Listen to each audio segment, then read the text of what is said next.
and some House Democrats have launched articles of impeachment against Defense Secretary Pete Hegseth.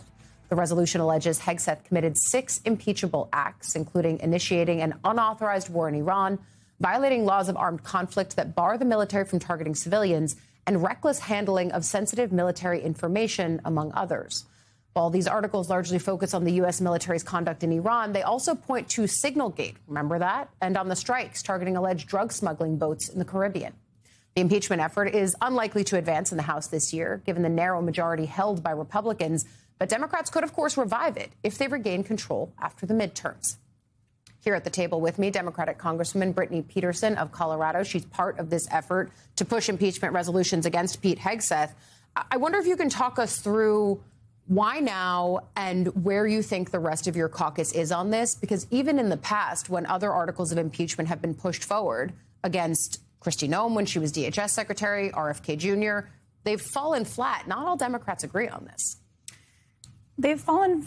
I mean, the fact that Pam Bondi ultimately, was fired, same with Kristi Noem. I mean, I think that it is bringing our case on why they're incompetent to be in these positions, the ways in which they're breaking our laws, and why they must be removed. So I think that even though we don't have the majority to move forward with it, it's still an important case to make right now. When we think about the grave situation we're in with Pete Hegseth, and not just the negligence, but the fact that he is threatening literally yesterday to bomb civilian infrastructure, breaking international law, targeted a school, killing almost 200 girls, and engaging in an unlawful war.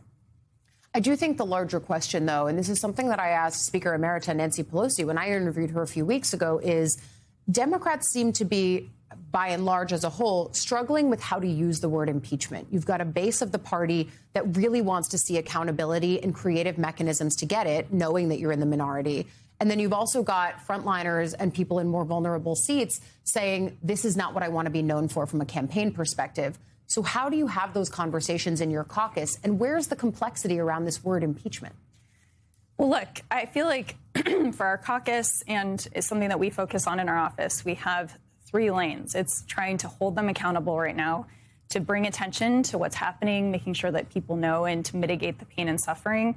It's also our long-term strategy on what we're doing to build our legislative agenda and deliver for the American people and bring a forward-thinking vision, which is, of course, what Democrats are going to be campaigning on, not just reminding people of why they are suffering and why things have become so hard, but also what we're going to do to make their lives better. So I think that it's not one or the other. It is definitely both. So if Democrats have the majority, will you revive this? I mean, we need to bring an overhaul of our system to close the loopholes that have existed, going after corruption, utilizing the power of the Oversight Committee and holding people under oath to testify, and then ultimately moving forward with impeachment articles where, we feel like it needs to be a priority. We also only have so much time, so we need to hold people accountable, and we need to make sure that we're delivering for the American people. What about the president? The president, he has done countless impeachable offenses. I've called for his removal using the Amendment 25. I think that what he is, I have 2 kids. I have a 6-year-old and a 1-year-old. Yeah. And when he talked about the person that's supposed to be the leader of the free world was talking about annihilating an entire civilization, sent shocks throughout the world.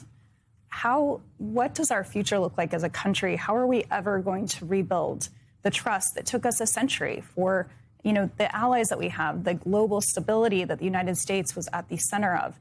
And somebody as unhinged as him is completely disrupting and dismantling everything that we've built. I think that this is going to continue to be a fascinating topic among Democrats on Capitol Hill. I thank you for coming on and discussing it with us, especially after a very late night. You guys were there extremely, extremely late. So I really appreciate it. Democratic Congresswoman Brittany Peterson of Colorado, thank you. Thanks for having me.